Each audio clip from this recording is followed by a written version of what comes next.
Hello and welcome to the Business of the Business podcast. I am your co-host, JP Jump Oz, with the two-man power trip. Of course, joining me, the financial wrestling genius himself, Mr. Trump Mania, Mr. Lavie Margolin. Lavie, how you doing today, sir?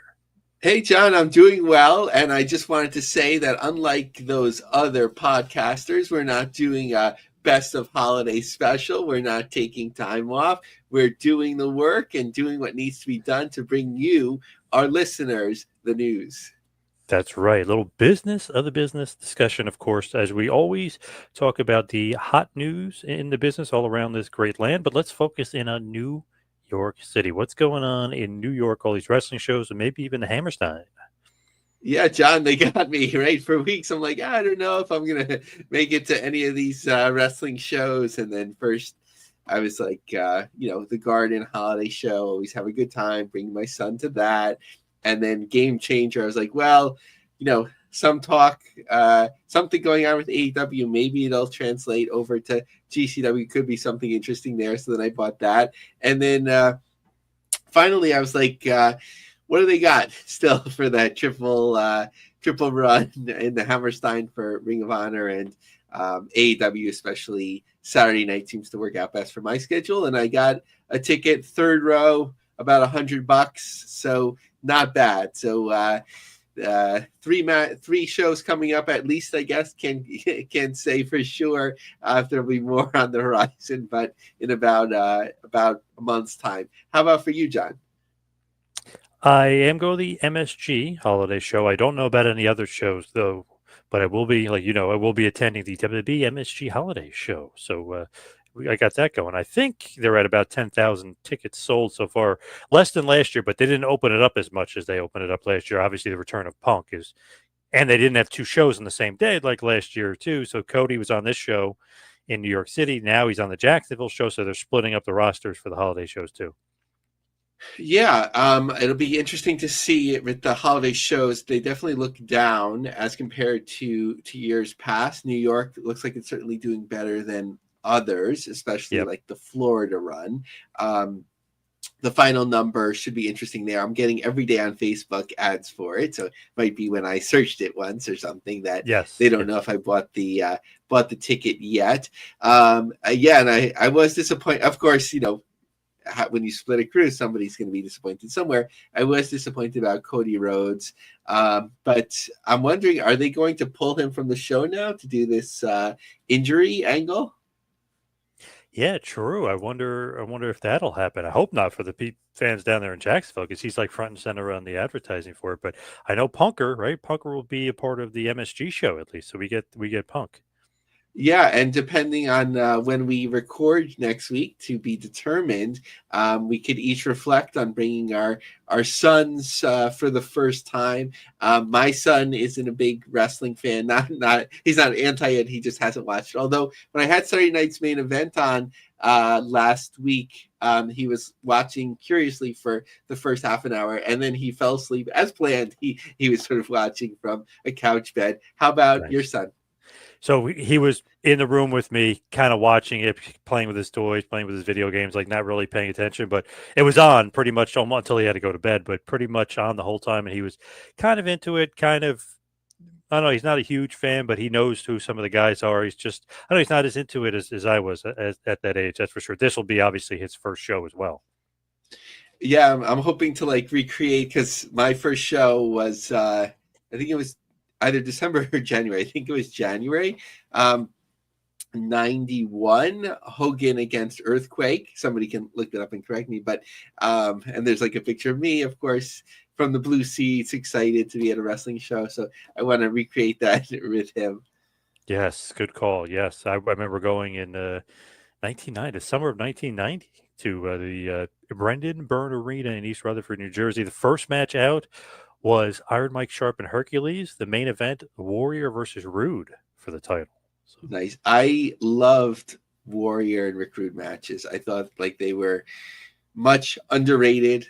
yes, It like Warrior, obviously he's had his moments, but in some of those like big matches against Rude, right at SummerSlam, obviously the Hogan match, the Savage match at WrestleMania, people always knock him, but he's had some like big time matches, and it takes two to tango. It's funny. I remember that Warrior DVD, the self destruction. They're ripping him and stuff. Jericho said he's one of the best big match wrestlers he's ever seen. I said, "Wow, Jericho nailed it. Look at that, Jericho. You know, being honest and truthful, not bashing the guy. He was being very complimentary. I agree with him."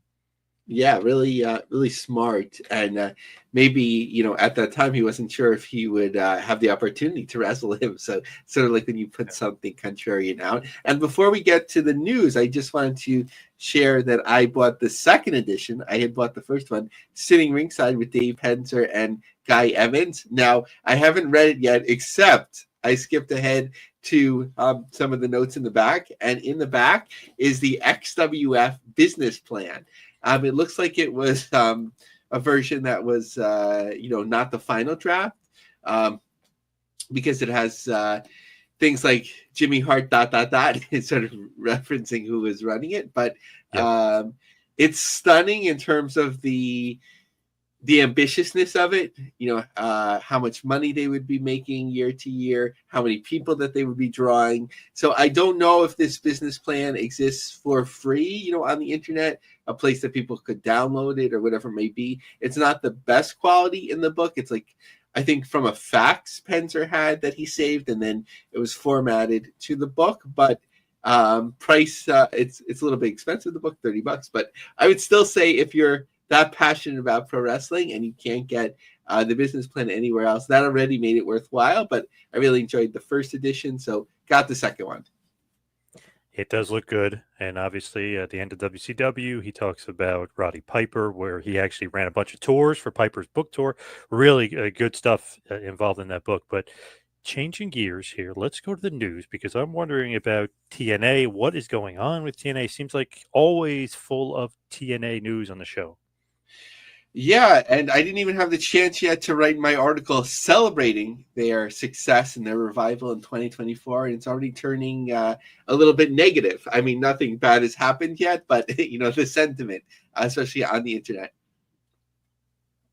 So first of all, beware if you ever mix up any months or dates of TNA wrestling shows. I mistakenly thought that Genesis was happening in December and sent a screenshot, and I was quickly corrected. So I appreciate the eagle-eyed members of the media, but especially the TNA wrestling passionate fans. But Garland, Texas, you know, that was something that they had a big announcement about. Of course, it's a month out. The front row tickets are at a premium, but there's still front row tickets left. That doesn't mean that there's not demand, because behind it there are, you know, a fair amount of tickets sold and a modest sell up. We can't tell exactly how they're doing because most of this big venue is general admission. Looks like they're using a half house based on the map that's been shared, followed by San Antonio, where they did quite well apparently last time they were there. But you can't see a full map, but when I look at like section by section by the floor, front row is gone, but plenty of seats left after that. So curious to see if that picks up in 5 weeks. As has been the talk of the wrestling world, a number of shows being put on sale on the same date. WrestleTix will likely have us covered, but just in some of the pre-sales, just looking at what the setups are like. So we talked about the UBS Arena in Belmont Park in July for Slammiversary. Initially, they're going for a setup of 4,347 tickets. That'll be interesting to see how many that they moved. They will be in LA April 27th at the Gallon Center. That looks like, from the map, a modest setup, maybe between a quarter and a third of the house, probably closer to a quarter of the house setup of a 10,000 seat venue. In El Paso, which obviously is a lower profile venue, but I think it's up to 5,000 people it could seat. There's a modest reserve setup, and then GA. Similarly in St. Joseph Civic Arena in Missouri, that there's actually a little bit more of a reserved setup, and then some GA and bleacher seating available. So that's, you know, their ambitiousness in terms of venues. So partly, especially with New York, followed by LA, and some of those other venues aren't as expensive but are larger, that they're like, okay, they're ready to like do business and spend money and so on. So there's clues on the other way in a moment. But first, Dave Meltzer reported that the relationship between TNA and New Japan has cooled, though they still work together, obviously, on the same station, and the station is owned by TNA's parent. It appears formal relationships with TNA and New Japan may also be done. Relations were said to have cooled when Demore was gone, but since they're both in the same channel, one owned by TNA's parent company, there are political reasons for the relationship for both sides. Now, in terms of the talent, Meltzer reported that a lot of the talent was asked to take pay cuts. Who exactly was asked to accept or reduce salaries unknown, but Meltzer noted it was one of the reasons why Rhino opted to leave TNA. I don't have the list of everyone that left, but I think it was like 7 or 8 were announced. Interestingly, just to look at the sentiment, Draven on X, who tends to talk about TNA a lot, wrote that looks like 2025 will be another restructuring year for TNA. A lot of contracts are expiring, and I have to assume they have some replacements already in sight. They're losing some big stars in Jordan, Josh, and Speedball. Jordan Grace, I don't think anything has been determined. She's just going to free agency. And they've booked some of the largest venues. Then just looking at TNA in 2024, short, easy win for being the hottest. Okay, so I'm quoting myself. Easy win for being the hottest challenger promotion, draws well for premium events, nice sellouts, ratings hold up, but more executive turmoil, books 10,000 seat venues it cannot fill, signs another wrestler with troubled history. Which I don't disagree with, by the way. And apparently she is not signed, Tessa Blanchard. She was just there for those shows, but she doesn't have a long-term commitment. Dumps the X belt. This is what was reported in the tapings. And free agency is looming. But to get a sense of who was committed, at least through Genesis and announced for the meet and greet, the Hardys, Nick Nemeth, Joe Henry, Mike Santana, Masha Slamovich, Ash by Elegance, and Rosemary. Yeah, interesting. They're booking these huge venues, but then they're losing talent. It seemed like they were turning things around. I kind of was confused by that. John, that sounds like, what is it, 22 years now? You take the good, you take the bad. It seems like they're on the cusp of doing something, and then something drops out, or they're going to start spending a lot, but then wait, they're cutting back a lot. We are like going back a year or two, right? We're going to spend more on production, and it's like we're going to spend less on production. We're going to cut back. We're going to grow. And obviously, like corporations, you do have areas that you see for growth, and you start spending more, and other areas you cut back to make up for it. But it just seems like this overall picture gets very confusing, and it's coming along to even some of their most hardcore fans are noting it. Interestingly, like TNA supporters, though, are diehard. They're like, look, we're booking bigger venues, and AEW is going to smaller venues, so we're better now. We're the better promotion. I don't know. That remains to be seen, especially if they can't kind of keep some of these talents in house, and losing Speedball and Josh Alexander, 2 stalwarts of TNA.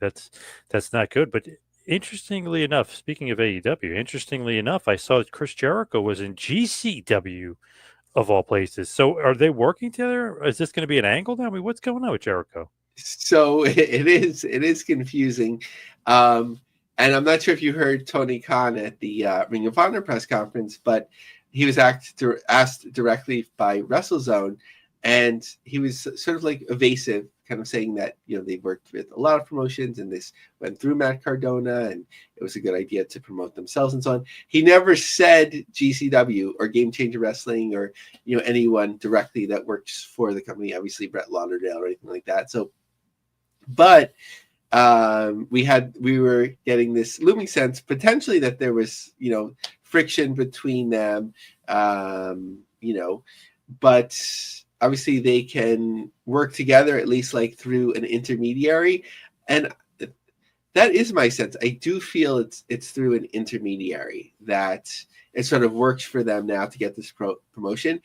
Interestingly, with AEW, it doesn't always go the other way. I think we'll know, and likely by the time people listen to this, whether there's some sort of angle shot where Cardona is then defending against Jericho, at the pay-per-view, or maybe Brett Lauderdale. I think he'll be distributing flyers outside with his team, possibly in the orange jumpsuits, but whether he or someone else are going to, jump the rails. Like if there's a big angle, obviously we know it's all coordinated. If not, this is just something that's fruitful for both parties. It gives some buzz to GCW, even if no wrestlers that are unexpected come over to the AEW side. So it creates some intrigue there. Not a tremendous amount in terms of moving tickets. 816 tickets distributed. Interestingly, that they've taken over 500 tickets off the board. The current setup is 1,500. Obviously, it's pretty easy to put those sections back, if they need to, but they moved 50 tickets in the last 7 days. So 816 distributed. At the time of this posting by WrestleTix, there were 30 days to go.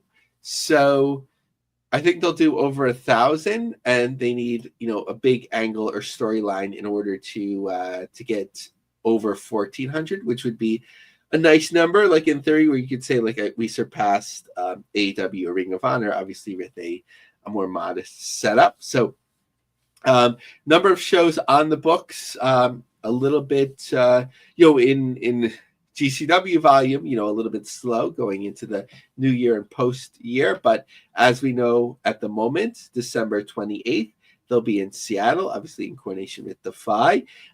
New Year's is not in Atlantic City, but it is in New Jersey. The 31st, so just one show in Ridgefield Park, the Mecca, as they call it, on January 10th. Back to Rochester, which has been a solid venue for them. On the 11th, the following day in Columbus. Then, obviously, we talked about New York City on January 19th. Then, what hasn't been much talked about, and doesn't need to be, as long as tickets are selling in France, on January 25th with BZW. Then, on the more well-publicized show, although not too much that I've seen thus far, on January 26th in London. And then the Jersey J Cup in Jersey City with the JCW, with their JCW sub-brand or co-ownership, I guess, on February 15th and 16th. Likely some shows to fill in between January 26th and February 15th, especially with a 75-show commitment to Triller TV. What about WOW? What's going on with WOW Women of Wrestling? So this is a very WOW type announcement, and for them, no pun intended, and for them, hey, it's working, right? We haven't seen the syndication numbers in a while, but by going very mainstream and bringing in names that aren't necessarily affiliated with pro wrestling, that are sort of semi-famous or known, I guess is the best way to put it, associating them with WOW, it might be helping them. So sports and entertainment. Sorry, John. I was going to say, very interesting that they do that. So sports and entertainment television host Sibley Scholes, Access Hollywood, E! Entertainment, Las Vegas Raiders in-game host, will join WOW as a new field reporter starting the weekend of January 18th. Scholes will join Dave McClain and Nigel Zane as a backstage and field reporter, fresh off her celebrity ringside interviews during the record-breaking Mike Tyson versus Jake Paul fight. Sibley comes to WOW to interview the women warriors of the ring and provide fans the scoops behind each event's feuds and rivalries and so on. So, I know, obviously, we know a ton of people watch Tyson versus Paul. I did not see it, so I'm not sure if how memorable she would be from that. She's associated with the Raiders, so that's a nice thing. Maybe that'll stand out in the Raiders market as well. But it certainly doesn't hurt things, and it's very WOW pop-ish to have somebody that's from Entertainment Tonight. So sounds all good. Interesting. Her name on Instagram is Sib Vicious. So I don't know if she's a wrestling fan or not, but she might be. I'd love for her to start out her interview just ranting at the camera like Sid Vicious, but I don't think that would happen. What about NWA? What's the latest with NWA and your boy Kerry Morton? Yeah, Kerry Morton. I think one of the keys to the current NWA, not only on screen, but behind the scenes, he is the NWA's head of marketing. And he posted on LinkedIn. With 2025 approaching, I'm beyond excited as head of marketing for the NWA. The growth we saw in 2024 has been incredible, and it truly makes all the hard work worth it, knowing we're putting smiles on fans' faces. We've got some exciting news coming up to share with our TV program following NWA Power on X. I don't know what that meant, following NWA Power. Stay tuned, there's so much more to come. Like, was it about NWA Power or something? Following that, Merry Christmas and thank you for your support. See you John 11th in Fort Worth, Texas. So good marketing there. Smartly, like Dothan Civic Center, although it drew less than it has the previous Hard Times when they ran there in December. They'll be back for Hard Times 5 on March 22nd, and that word came out the day of their last show. So I don't know if there was the opportunity to buy tickets at that show, but at least they could market to that group. Their next premiere event in Fort Worth, Texas, NWA Shockwave, January 11th. Not too many tickets moved. Looks like the front row and most of the second row is gone, but fair amount of tickets after that. Well, as far as Heels Have Eyes is concerned, what is the latest on that promotion? So not so much the news about what they're doing, but interesting, like in terms of who's reporting it and what's being reported. So obviously Hip Hop Connection. So The Source, which used to be like the premier magazine for that field. I don't know if they're still like have the same residents like online. I don't follow that field since PN News stopped rapping, but that's a joke. They didn't. They did announce it as being sold out. So in my like comic book guy sort of voice or whatever, like actually the tickets were still available after bell time had started online. So not saying it's inaccurate, but that's just what I saw. So maybe people bought more tickets later, but I don't think it was a sellout, or maybe it was close enough that they're like, yeah, it's a sellout. But just wanted to note that. So, and what did The Source say about it? So briefly, Fourth Rope celebrated the end of its first year with Heels Have Eyes 4 still praying, captivating a sold-out crowd at Center Stage in Atlanta. Under the leadership of Westside Gunn and Smoke DCA, the event seamlessly merged wrestling and hip-hop, delivering an unforgettable night of entertainment. The show featured live performances from Onyx and Big Crit. Somebody correct me how badly I'm messing these up. Adding an extra layer of energy to the electric atmosphere, wrestling fans witnessed history as the Hardy Boys claimed the Fourth Rope chip, solidifying the promotion's growing reputation for high-caliber matches. Atlanta was electric, and I am grateful for us for having so much love shown and so excited to show the world what Fourth Rope plans to do next. It only goes up from here, and last night was a reflection of our love for wrestling. We are so grateful for everyone came out last night. So certainly they could build buzz, announcing a show about 8 days in advance or about, and then having tickets, non-sale to like just a few days before. They drew better than Game Changer Wrestling, who had just been in the venue, and they probably matched or just thereabouts TNA Wrestling. So there's certainly a buzz there. There's curiosity. Interesting to see how this promotion continues to grow. And if they do grow much more, will they still work as closely hand in hand with TNA as obviously they're doing, bookending it with the TNA's booking at the venue and utilizing a number of their talents. How about New Japan Pro Wrestling? How are they doing? Are they able to sell some tickets out there in the Valley or not? So San Jose, 944 distributed as being reported by WrestleTix for January 11th. Okay, so that date is coming up. It felt like further, away than it is, but interesting to see if that will pick up. I'm not sure if they've been promoting specific matches. Now, a little one that needs some more sussing out here, just going back to the Walter Pyramid in Long Beach on December 15th.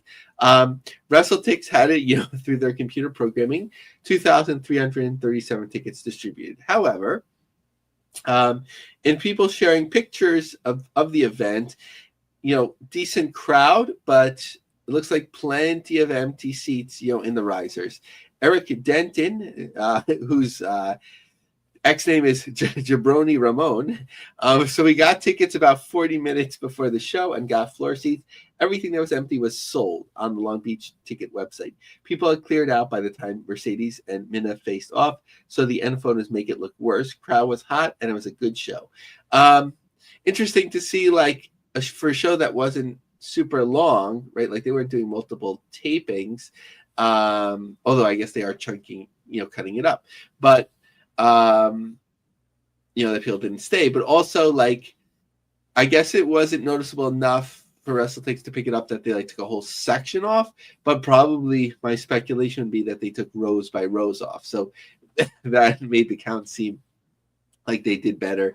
And also we were noting it, right? Like, okay, like since last week they moved 500 tickets for like a big promotion that would be decent or good week to week, of an on sale. But for them, if they're just selling 2,000 tickets total, they moved in a week 500 tickets without like a big announcement. So that, made me question it. Pretty funny. When you look on Facebook and somebody posts a picture and they said commentary, so it's like the AR commentary underneath the picture. So I was looking up New Japan. I wanted to see the results of that show. And it says the AI conclusion was that everybody said Mina Shirkara is a great dancer, but Mercedes Moné is terrible. Like, it was just like a funny thing. I was like, what? That's what they're like. You don't want to read all the comments, but AI puts it into a consensual thing. That was most of the comments about the New Japan was they're dancing at the end. I was like, what the hell? But apparently Mina is a better dancer than Mercedes Moné, apparently, according to AI. Yeah, the AI thing, I've been thinking it. I'm not saying how accurate it is, but like I do look at things that like a lot of people commented on just to see like what the summary is, and then read a few comments to see if it's accurate. It's interesting, if nothing else.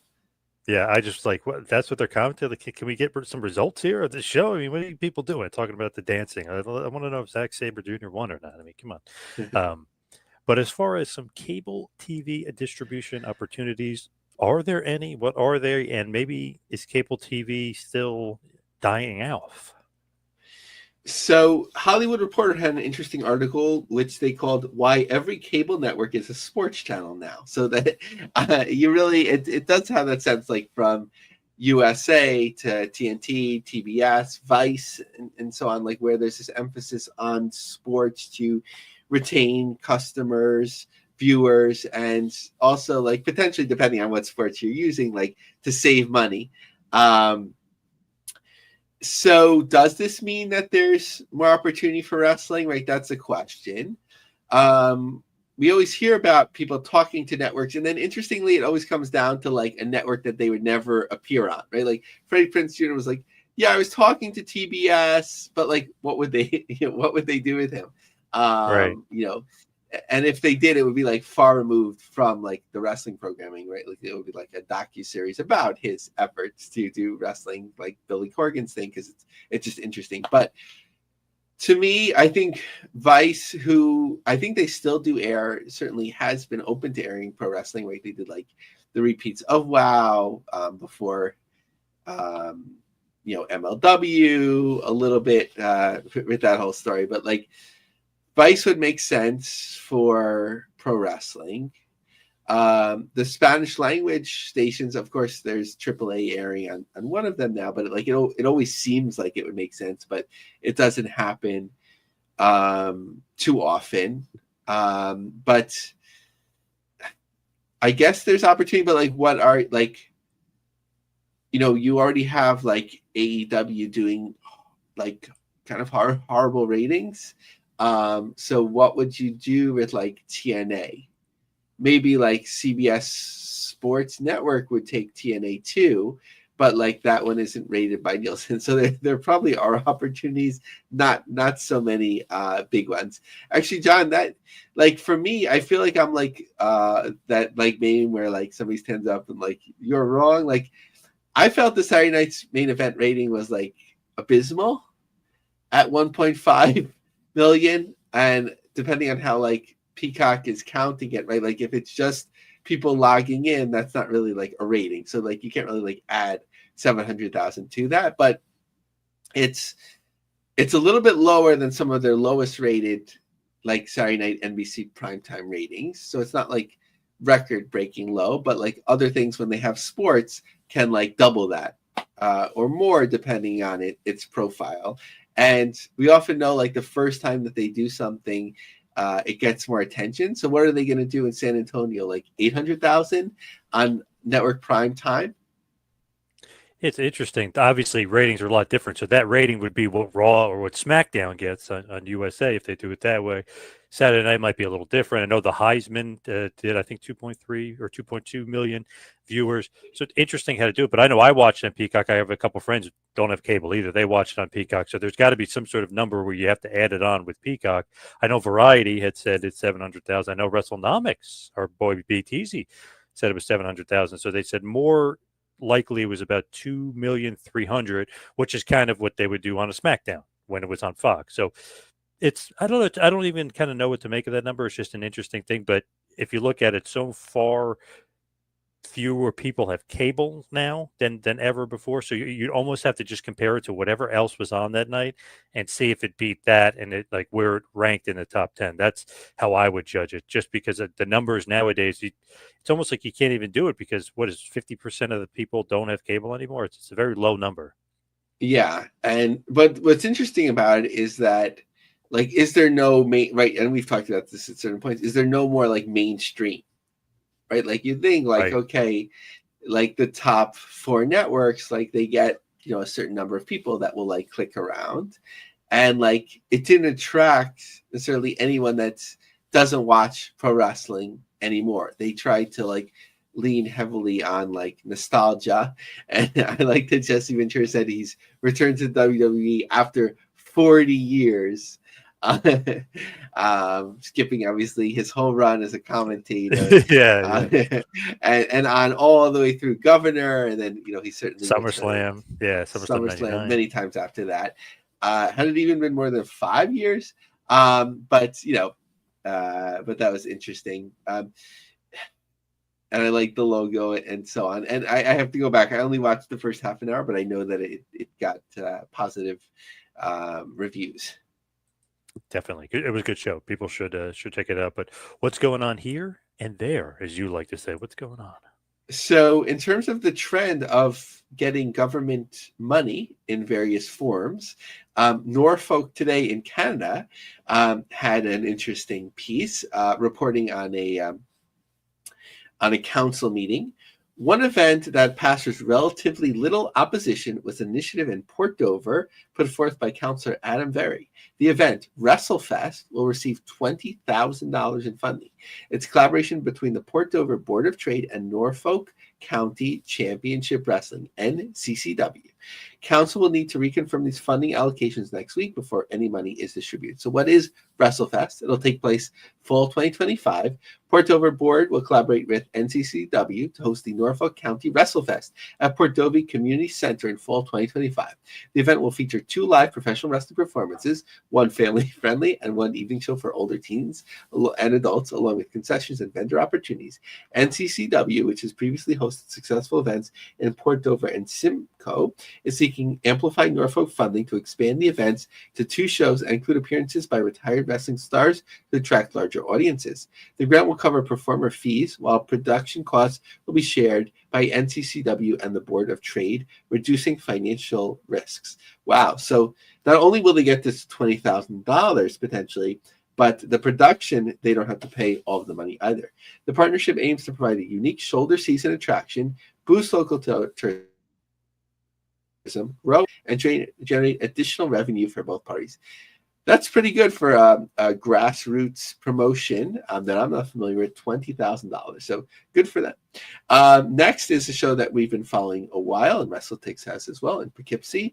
The ACW presents Poughkeepsie Rumble with a lot of obviously free agents and stars from TNA and so on that can appear. 639 tickets distributed, 1,190 set up. Of course, it can hold more than 2,000 in that venue. Our friends at Mass Republic announced that 20 live events are already in the works for 2025 across our brands. Stay tuned for when Mass Republic will bring live lucha action to your area as part of Legends of Lucha Libre, Viva la Lucha, Taco and Tequila, or Mass Mania Live. It'll kick off February 2nd in Cathedral City, California. And finally, and we haven't talked about Beyond as much recently, but they have an ambitious show to finish up the year. This was covered by the Worcester local press. Beyond Wrestling are finishing out 2024 with a bang as its Thursday night Wrestling Open takes place over the Palladium, December 26th. And note for me, that venue can hold up to a couple thousand, so depending on the setup and the part of the venue that they use. Pro wrestlers from up and down the East Coast will converge on the White Eagle on Green Street every week, but the event's last edition of the year will be bigger and badder and draw enough of a crowd that it requires a larger venue. If you celebrate Christmas the day before, let the spectacle cure your post-holiday letdown. If the 25th was simply another Wednesday for you, pregame the weekend with theatrics and athletic feats. It's a win-win. Good stuff. Lavie, obviously, we will be headed to Madison Square Garden, and you will also be headed to the Hammerstein Ballroom for some wrestling. So good stuff there as we head towards the plugs. Let's head towards the finish. You can follow me on Twitter and Instagram at 2ManPowerTrip Lavie. Where can everybody find and follow you? Check out my long-form articles on LionCubJobSearch.com. Follow me on X at LavieMarg, LavieMarg, and join our unique LinkedIn group, The Business of the Business. All right, Lavie, everybody out there, happy holidays, Merry Christmas, Happy New Year, Happy Hanukkah, and all of that good stuff. Thank you, everybody, for listening. See you right back here next time for The Business of the Business. We'll see you next week, folks.